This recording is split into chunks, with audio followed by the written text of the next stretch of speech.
할렐루야. 오늘 열왕기상 19장 1절로 8절 말씀을 본문으로 로덴 나무 아래에서 이와 같은 제목으로 하나님의 말씀을 증거하도록 하겠습니다. 우리 인생을 살다 보면 주님 안에서 정말 최선을 다했습니다. 작든 크든 실망스러운 그런 사건들이 종종 발생하는 것 같습니다. 그런데 이 실망의 정도를 이렇게 벗어나가지고 그게 절망적인 사건으로 또 심지어는 절망을 넘어서 정말 탈진까지 이를 때가 있어요. 실망도 힘든데 절망은 더 힘들고 어렵고 버거운데 탈진까지 간다. 야, 그러면 참 헤어나기가 어렵습니다. 사실 참 힘들어요. 우리 성도님들 오늘 본문 말씀 잘 알고 계시는 말씀이죠. 오늘 본문 말씀은 이처럼 절망스러운 사건으로 탈진까지 가게 된 그 한 사람의 이야기예요. 바로 선지자 엘리야. 그에 관한 이야기입니다. 여러분, 엘리야 당시 이 시대에는 3년이나 가뭄이 있었어요. 3년 동안이나. 얼마나 심한 가뭄이었는지 몰라요. 1년도 힘든데 3년 동안이나 가뭄이 있었어요. 어떻게 그 버거운 삶을 살아낼 수 있겠습니까? 지금 이 시대에도 가뭄이 3년 동안 이렇게 지속된다 그러면 이건 여러분 국가적인 재난입니다. 그렇죠? 당시도 마찬가지죠. 가뭄은 국가적인 재난이었습니다. 그리고 이 재난이 신으로부터 말미암았다. 이것에 대해서 누구도 부인할 수 없었어요. 신이 하지 않으면 이건 있을 수 없는 일이야. 이 일은. 신이 아니면 또한 이 가뭄을 해결할 자도 없어. 이런 의미죠. 문제는 당시에 사람들이 믿었던 신들 가운데 누가 참 신이냐? 누가 참 신이냐? 지금 이 시대에도 신이 많죠? 3대 종교만 하더라도 3대 종교 있지 않습니까? 신이 많아요. 그것이 중요한 문제였죠. 누가 참 신인가? 이걸 가리기 위해서 갈멜산에서 영적인 전쟁이 일어났어요. 누가 참 신인가?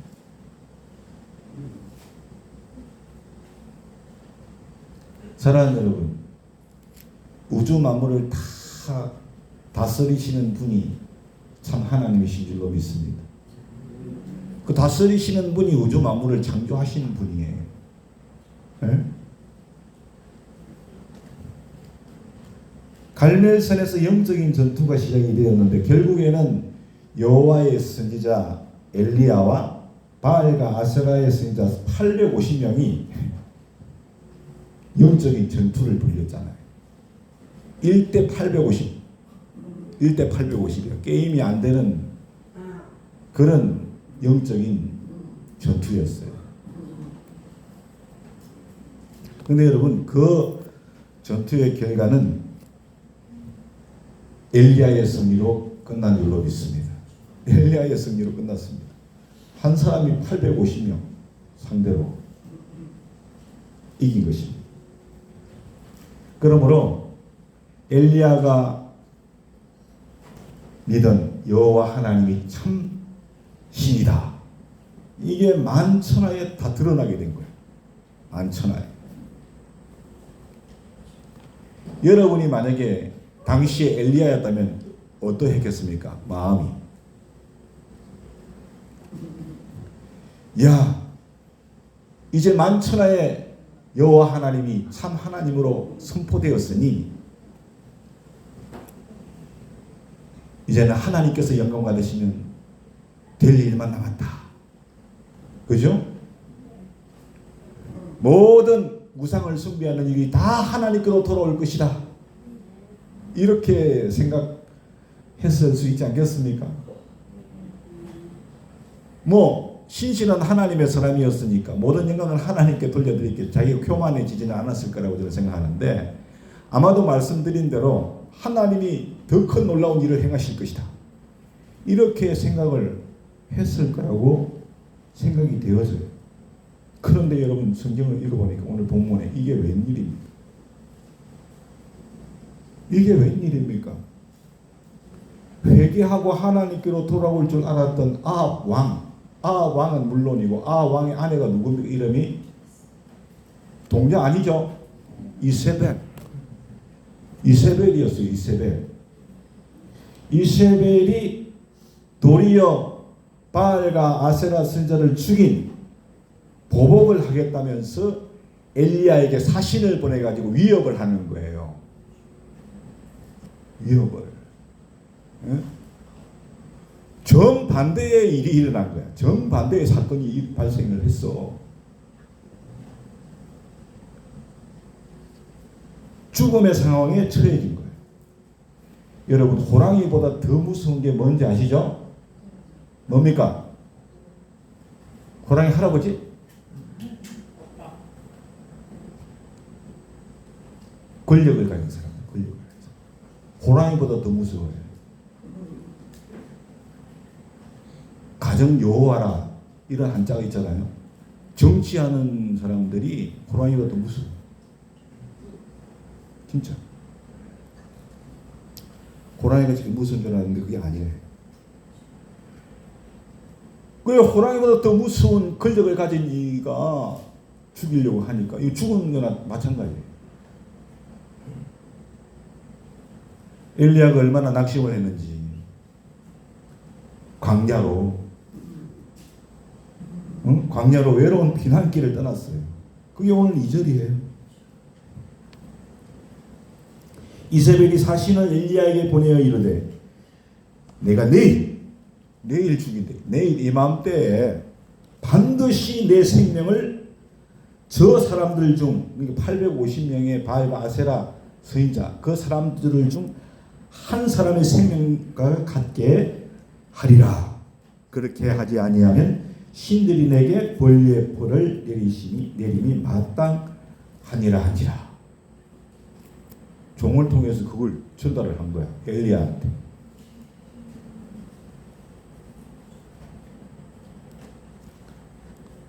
사랑하는 여러분, 그랬더니 엘리야가 3절에 뭐라고 합니까? 그가 이 형편을 보고 일어나 자기의 생명을 위하여 도망을 갔대. 도망을 갔는데 유다에 속한 브엘세바에 이르러 자기의 상원을 그곳에 머물게 하고 이렇게 말씀하고 있습니다. 도망을 가게 됩니다. 그리고 한 나무 아래 앉아가지고 하나님께 죽게 되었다. 죽게 되었다고 아니구나. 죽기를 구했어요. 죽기를 구했어요. 가져해 보세요. 자기 자신은 광야로 들어가 하룻길쯤 가서 한 로뎀나무 아래에 앉아서 자기가 죽기를 원하여 이르되 여호와여 넉넉하오니 지금 내 생명을 거두시옵소서. 나는 내 조상들보다 낫지 못합니다. 그렇게 기도합니다. 사랑하는 여러분, 엘리야는 실망을 넘어서 절망 가운데, 절망을 넘어서 탈진 가운데 놓였어요. 그래서 그 생명의 위협 속에서 그런 가운데 놓여가지고 하나님 차라리 죽는 게 낫겠어. 하나님 차라리 내 생명을 좀 거두어가 주세요. 이렇게 기도를 드렸어요. 여러분 그런 기도 드려보셨어요? 하나님 너무나도 내가 탈진했습니다. 사는 것보다 죽는 게 낫겠어요. 하나님 내 생명을 좀 거두어가 주세요. 그 상황을 여러분 이해하시겠습니까? 그 상황.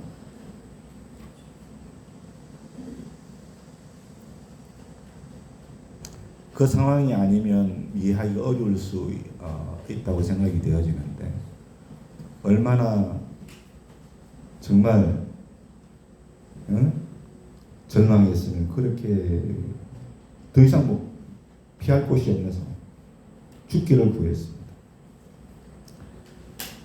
그리고 본문은 그렇게 낙담한 엘리야를 하나님께서 어떻게 이렇게 다루시는가 이제 그걸 보여주고 있죠. 중요한 건 우리가 실망을 넘어서 절망 가운데 절망을 넘어서 우리가 탈진 가운데 놓여 있을 때 그런 상황 가운데 엘리야처럼 하나님께 기도할 수 있는 은혜가 임할 수 있기를 원합니다. 기도할 수 있기를 원합니다. 아멘. 도망가고 뭐 그렇게 해서 끝나는 게 아니라 도망갈 수 있죠. 그래서 기도할 수 있기를 원합니다. 그 기도가 정말 엉터리 같은 그런 기도일지라도 할렐루야. 하나님 차라리 죽는 게 낫겠어요. 그런 기도라도 우리가 드릴 수 있기를 원하고 또 그런 기도가 사실 인간적인 기도 아닙니까? 그렇죠? 뭐 있는 그대로 보여드리는 기도 아니에요. 그냥 나를 포장해가지고 그렇게 기도한 게 아니라 있는 모습 그대로 그냥 보여드린 거 아니에요. 하나님 앞에. 하나님 내 심정이 내 마음이 지금 이런 상태입니다. 그렇게 그냥 그렇게 고백을 드린 거예요. 기도했어요. 진정 그와 같은 은혜가 우리 가운데 임할 수 있기를 주의 이름으로 축원합니다. 하나님이 그런 엘리야를 어떻게 다루셨냐? 엘리야는 도망을 가다가 뭔가 마음이 너무 지쳤어요. 그래가지고 나무 아래에서 잠이 들었네.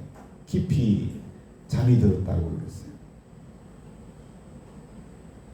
하나님께서는 굶주린 엘리야에게 천사를 보내가지고 재차 음식을 먹을 걸 권했습니다.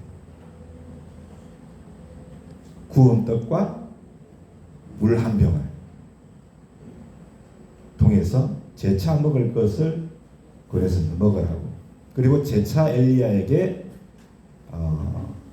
위로와 격려를 해줬어요. 엘리야의 마음을 보듬어주고 감싸줬죠. 어루만져 줬습니다. 자, 5절 보겠습니다. 로뎀나무 아래에서 누워 자는데 천사가 그를 어루만지며 또 위로해주고, 그죠? 그에게 이르되 일어나서 먹어라. 그렇게 말을 합니다.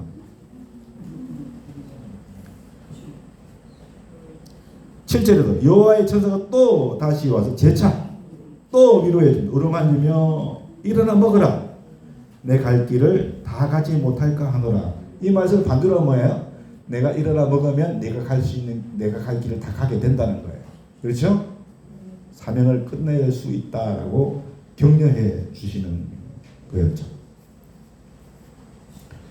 사랑하는 여러분, 우리가 하나님 앞에 정말 실망을 넘어 절망을 넘어서 우리가 탈진할 가운데 내가 있는 모습 그대로 하나님 엘리야처럼 내가 정말 이런 상황입니다 할 때 하나님께서는 동일하게 찾아오셔서 우리를 위로해 주시고 우리를 격려해 주실 줄로 저는 믿습니다. 하나님이 뭘 준비하셨습니까? 떡을 준비하셨어요.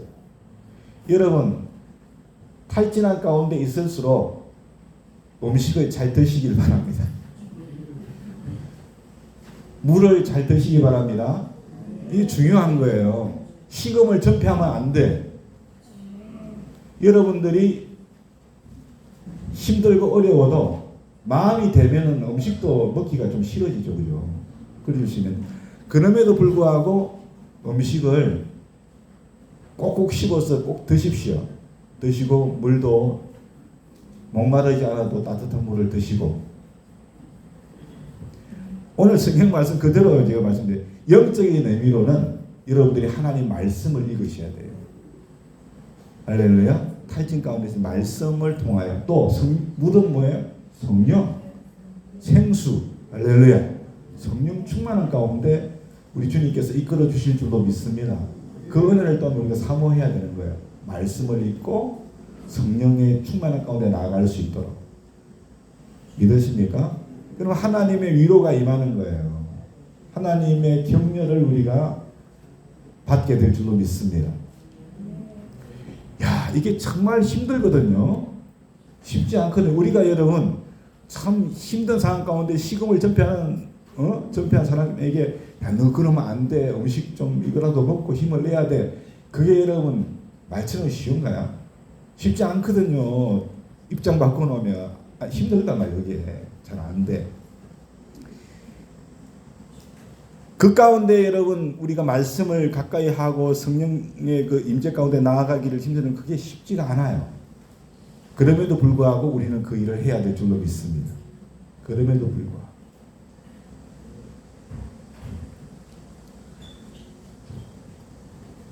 하나님이 어루만져 주시는 거예요. 하나님께서 격려해 주실 줄로 믿습니다. 그러니까 이세벨이 막 사환을 통해서 막 위협하고 이거는 이제 문제가 안 되는 거야. 하나님이 위로해 주시니까. 하나님이 격려를 해 주십니다. 그 모든 위협을 이겨나갈 수 있는 에너지를 얻게 되어진 줄로 믿습니다. 오늘 여기에 함께한 여러분 모두가 다 그러한 은혜 가운데 은혜를 입었기 때문에 이 자리까지 오신 줄로 믿어요. 얼마나 정말 탈진한 가운데 놓여 있을 때가 가끔씩 있었잖아요. 그럼에도 불구하고 사람들의 말에 휘둘리지 않고 환경에 우리가 휘둘리지 않고 여건에 휘둘리지 않고 이 생각이 나올 수 있는 건 뭐예요? 엘리야와 같이 우리가 기도했기 때문에 그럽니다. 그랬을 때 하나님이 위로해 주시고 하나님께서 격려해 주셨어. 이 자리까지 올 수 있었던 거 아닙니까? 그런데 여러분 이 회복과 위로의 역사가 어디서 일어나느냐? 어디에서 일어났느냐? 이게 이런 위로와 회복의 역사가 어디서 일어났냐? 이게 중요해요 또. 예?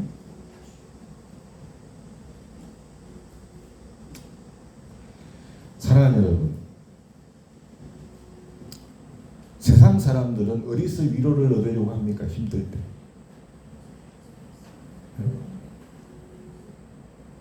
좀 의미를 좀 더 여러분들이 좀 쉽게 느낄 수 있게 해요. 느끼시려면은 뭐 위로가 아니라 여러분 어디서 행복을 찾습니까? 세상 사람들은 뭐 건강, 뭐 물질, 뭐 아니면 사업, 뭐 아니면 또 뭐 자녀들, 뭐 이런 모든 것들이 다 충족이 되고 뭐 잘 되고 뭔가 좀 풀려지고 이렇게 할 때 행복함을 많이 느끼잖아요. 평안을 느끼잖아요. 평안을. 근데 우리 주님은 뭐라고 하셨어요? 내가 너에게 주는 행복, 내가 너에게 주는 평안은 세상이 주는 것하고 다르대. 여러분, 우리 하나님이 주시는 평안은요, 건강을 통해 주시는 평안이 아니에요. 물질을 통해 주시는 평안이 아니랍니까? 세상이 주는 것하고 달라, 이거는. 하나님의 평안은. 믿으세요? 네, 자녀가 잘 됨으로 내가 얻는 행복이나 평안이 아니야. 내 사업이 잘 되고 뭐 그래갖고 얻는 평안이나 행복이 아니라니까. 여러분, 행복이나 평안을 그런 데서 찾으면요, 그건 얼마나 못 갑니다. 하나님이 주시는 평안은 예수 그리스도 자체인 줄로 믿습니다. 예수 그리스도. 할렐루야. 예수님 한 분만으로 내가 만족하는 것. 예수님이 어떤 분이에요? 나의 구원자예요. 나의 구원자. 할렐루야. 나의 구원자. 그분을 내가 사랑하는 거, 그분을 내가 알기 원하는 거, 그분의 임재하실 가운데 나아가기를 원하는 거. 그때 참된 평안이 임하는 거예요. 하늘의 평안이. 나에게 건강이 없어도, 나에게 물질이 없어도, 내 사업이 잘 안 돼도, 예수 믿어도 안 될 수 있어요. 예수 믿어도 내 자녀가 안 될 수 있다니까. 그럼에도 불구하고 내가 참된 평안을 얻고 행복할 수 있는 이유는 예수 그리스도 때문에 믿습니다. 설교를 벌써 끝냈어야 되는데 길어져. 이런 또 사건들이 맞아요. 여러분, 자, 이 회복과 위로의 역사가 어디서 일어나느냐, 이걸 제가 말씀드리려고 했는데, 어느 나무 아래에서요? 로뎀 나무 아래에서 일어납니다. 로뎀 나무 아래. 5절에 보니까 그렇죠? 로뎀 나무 아래에서 누워 잤어. 엘리야가 로뎀 나무 아래에서. 여러분, 로뎀 나무는 찾아보시면 아시겠지만 사해나 유대 광야에서 자라는데 2m까지 자라요. 2m까지. 제 키가 2m 조금 부족하잖아요. 2m까지 자란데 나무가 얼마나 큰 나무예요. 큰 나무. 그래도 큰 나무야. 근데 이 로뎀 나무는 이 잔가지가 많아가지고 광야에서 이 바람이나 햇빛을 차단해주는 그 그늘을 만드는 나무래. 찾아보세요. 사랑하는 여러분, 그렇다면 우리의 삶은, 우리의 인생은 뭐라고 표현하고 할 수 있겠습니까? 야곱은 이렇게 표현했습니다. 뭐라고 했습니까? 바로 앞에서 우리 인생은, 내 인생은 험악했어요. 내가 험악한 인생을 살았습니다. 삶은 험악하대. 너무나 험난해, 그 삶이. 여러분, 예수 믿는다고 삶이 험악하지 않는다는 것, 성경은 그렇게 말하지 않습니다. 하나님 안에 있어도 삶이 험악해요. 험악하다니까. 주님은 우리에게 수고와 슬픔뿐이라 그랬어요. 인생 수고와 슬픔뿐이래. 그런 수고와 슬픔뿐인 험악한 세월, 삶 가운데 있어서 우리에게 로뎀 나무가 있어요. 로뎀 나무. 힘들고 지칠 때 우리가 좀 쉴 수 있는 곳이 있다니까. 그곳이 어디냐? 그분이 누구냐? 떼약볕처럼 쨍쨍 내리쬐는 그런 삶의 고통 가운데서 우리에게 힘이 되고 그늘이 되시는 분은 예수 그리스도야. 예수 그리스도. 할렐루야. 예수님 밖에는 없어. 예수님 밖에는. 그래서 우리가 주 예수보다 더 귀한 분은 없는 거야. 예수 밖에는 없네. 예수 밖에는 없어. 아멘. 예수 밖에는 없는 거야. 이 시대에 오늘 이 자리에 엘리야처럼 정말로 탈진하고 절망 속에 있는 이들에게 주님은 뭐라고 말씀하세요? 수고하고 무거운 짐진 자들아, 다 내게로 오라. 다 내게로 오라. 그렇게 말씀하시는 줄로 믿습니다. 내가 너희를 쉬게 해줄 거야. 내가 너희를 쉬게 하리라. 여러분, 쉬면은 충전이 됩니다. 할렐루야. 쉬면은 에너지가 충전이 돼서 다시금 우리가 일어설 수 있는 거예요. 마태복음 11장 28절에 그렇게 말씀하셨잖아요. 수고하고 무거운 짐들아 다 내게로 와라. 내가 너희를 쉬게 하리라. 오늘 이 시간에 여러분, 우리는 다 예수께로 가야 되는 거예요. 우리의 삶이 뭐래? 수고와 눈물이야. 험악한 세월을 우리가 살아가. 우리에게는 뭐가 필요해? 힘이 필요해. 그러면 예수께로 가야지. 할렐루야. 예수님께로 가서 엘리야처럼 기도해야 돼. 하나님, 내가 정말 이런 상황입니다. 하나님. 믿습니까? 하나님, 사는 것보다 죽는 게 더 낫겠어요. 너무 힘들어요. 너무 힘들어요.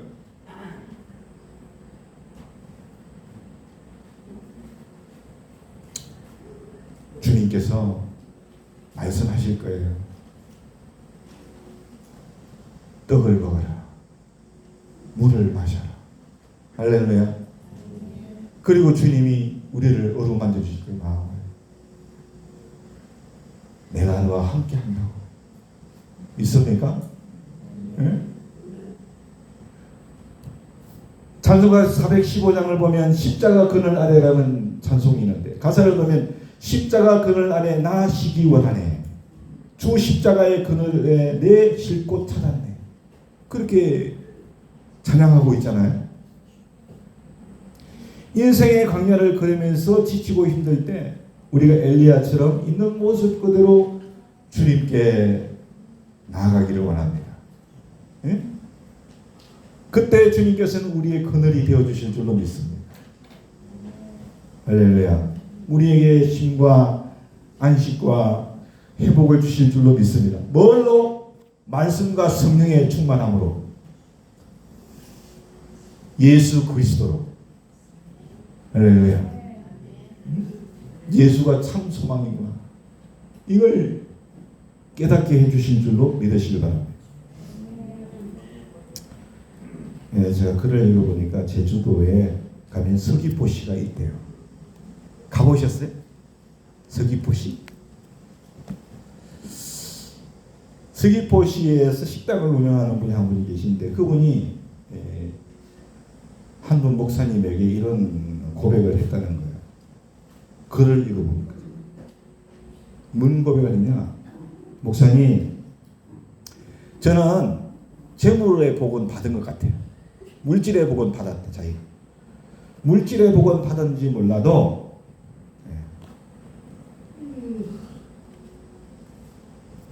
여러분 달기 아내를 뭐라고 부릅니까?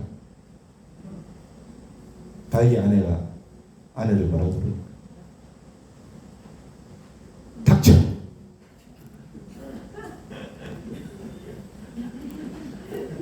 재물의 복은 많이 받았는데 처복은 없는 것 같아요. 처복이 없대요.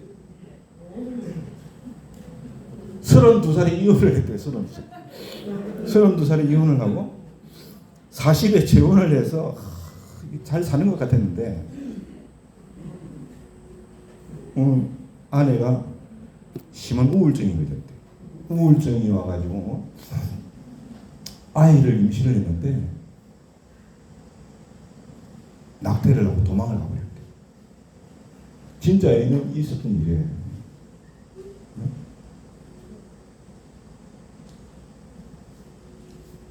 이런 게 인생인가? 이게 이런 게 인생인가? 이런 회의가 들었대 마음에. 이런 게 인생인가?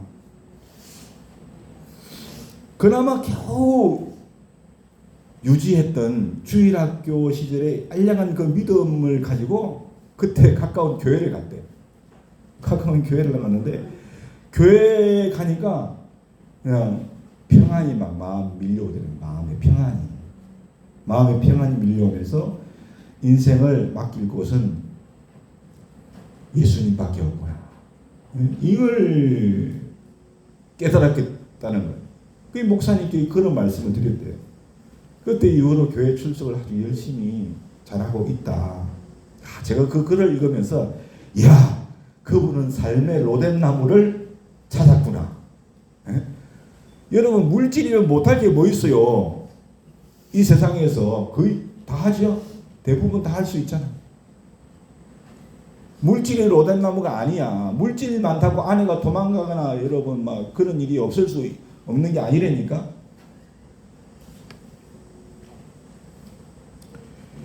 서울에서 지금 의사 하는지 모르겠어요.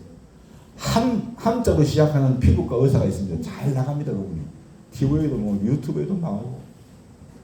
그분은 처음에 연세대 의대를 나왔거든, 그분이. 김가 아니고 함가야. 함가인데, 그분 지금 60이 넘었어요. 아내는 교사였다는 거 제가 알고 있는데. 그냥 병원을 열었는데 이화여대 옆에 어디서 병원을 오픈했대. 병원이 그리 잘 됐대. 병원이 너무 잘 됐대. 병원이 그냥 돈을 그냥 검었대요. 검었어. 그때는 또 현금으로 다 그래 했대. 현금으로. 응? 그랬더니 아내가 그러더라고요. 돈을 세고 싶지가 않대. 돈이 너무 많으니까. 그 정도 돈이 많았대. 그 정도로. 그리고 시어머니가 오면 그 돈 세는 재미로 시어머니가 집을 왔대요. 돈 세는 재미로. 뭐 돈만 세었냐. 가실 때는 돈다발을 드렸대. 그냥 몇 다발씩 그냥 드렸대. 근데 그 시어머니 고향이 창원이야, 창원. 그분이 또 투자에는 조금 뭐가 밝았나 봐. 그래가지고 전국에 부동산에 투자를 했대. 땅을 어마어마하게 샀대요, 땅을. 하루는 그 함 원장님이 병원에서 진료를 하고 있는데 8분이 나왔더래. 8분이 까만 옷을 입고 왔더래. 까만 옷을 입고. 아니 한 사람씩 오지 왜 8분이나 때려 와가지고 진료하는데. 응? 보니까 국세청에서 나왔대. 세무조사. 아니 자기는 세금을 잘 낸 것 같은데 왜 왔냐고. 아내한테 전화를 한번 해보라고 했대. 아내한테. 전화를 했더니 세상에 아내가 뭐 전국에 땅을 산 거예요. 전국에 땅을 샀어. 그래서 이 부정한 돈으로 땅을 사지 않냐. 그래서 세무조사를 받았대네. 여러분 그런데요. 그 부동산을 많이 샀는데 그 부동산이 여러분 들어보셨어요? 기획부동산이라고. 기획부동산을 만난 거야. 그래가지고서는 그냥 망했어요. 돈을 버는 게 아니라 망했대. 그럼 그냥 그 돈을 거의 다 날렸다는 거야. 그래서 그 함 원장님이 하는 얘기가 뭔지 아세요? 끝에 그분은 천주교 신자래. 자기는 천주교 신자인데 자기는 부자래. 왜 부자냐? 자기가 부자의 개념은 금액에 두는 것이 아니라 자기가 먹고 싶은 것을 먹을 수 있는 것이 부자래. 자기가 먹고 싶은 것을 사 먹을 수 있으면 그건 부자다. 그분은 그렇게 정의를 하더라고요. 그리고 자기는 부자래. 그래서 자기는 돈의 가치를 두고 살아왔던 사람이 아니기 때문에 아내가 그렇게 수억 원의 돈을 날렸어도 자기는 전혀 그것에 대해서 마음을 두지 않는다. 그런 얘기를 하더라고요. 여러분 제가 왜 이런 얘기를 하냐. 여러분 돈이 많다고 해서 결코 힘을 얻을 수 있는 게 아닙니다. 돈이 많으면 많은 대로 다 나가요. 그게. 아시겠어요? 쉽게 번 돈은 또 쉽게 나간다니까 가치 없게 나가버려. 이 서귀포에 식당에 있던 그분도 돈이 아니야. 로뎀나무. 거기서 힘을 얻은 거예요. 예수. 할렐루야. 예수. 그분 안에서 힘을 얻었다니까. 오늘 시간이 좀 갔으니까 그냥 조금 더 하겠습니다. 한 선교사님의 이야기인데 선교사님 한 분이 이런 얘기를 했어요. 아들이 결혼을 했는데 며느리가 생겼잖아요. 며느리가 임신을 했대. 참 얼마나 기뻤을까요? 너무나 기뻤대요. 근데 검사를 해보니까 그 뱃속의 아이에게 심장에 큰 문제가 있대요. 심장에. 그걸 알게 됐대요. 그랬더니 온 가족이 다 함께 기도를 하고 하나님이 주신 생명이니까 그래서 그 아이를 낳기로 했다는 거예요. 근데 매일같이 예배드리고 기도하고 여러분 마침내 아이가 태어났대요. 아이가 태어났는데 아이가 태어나니까 아들이 그 아이를 갖고 엄청 기뻐했대요. 여러분 그 순간에 정말 놀랍게도 하나님이 새로운 심장을 아이에게 주셨다. 얼마나 여러분 그런 일이 있었다면 얼마나 좋았을까요? 태어나자마자 그 아이가 1시간 만에 죽었대. 1시간 만에. 그로 인해서 그 선교사님의 아들 레가 여러분 정말 큰 슬픔에 빠졌다고 합니다. 얼마나 큰 슬픔에 빠졌겠습니까? 여러분 그렇죠. 그때 선교사님이 아들에게 내외에 이렇게 말했대요. 어떤 사람은 100년을 살 수 있지만 어떤 사람은 1시간밖에 살 수 없다. 둘 중에 어떤 사람이 정말 잘 살았는지는 하나님만이 아신다. 여러분 100년을 살았기 때문에 잘 살았다고 할 수 있습니까? 1시간을 살았기 때문에 못 살았다고 할 수 있습니까? 그건 하나님만이 아신다. 하나님만이 아신다. 그 말을 듣고 그 아들 부부는 위로를 받고 여러분 장례식을 치른 후에 도리어 진실한 더욱더 믿음의 사람들이 되었다 하는 그런 내용의 얘기를 제가 글로 접했습니다. 사랑하는 여러분, 바울과 실라 잘 아시죠? 복음을 전하는데 매 맞고 감옥 갔어요. 그리스도인들의 삶은 그렇습니다. 평탄한 게 아닙니다.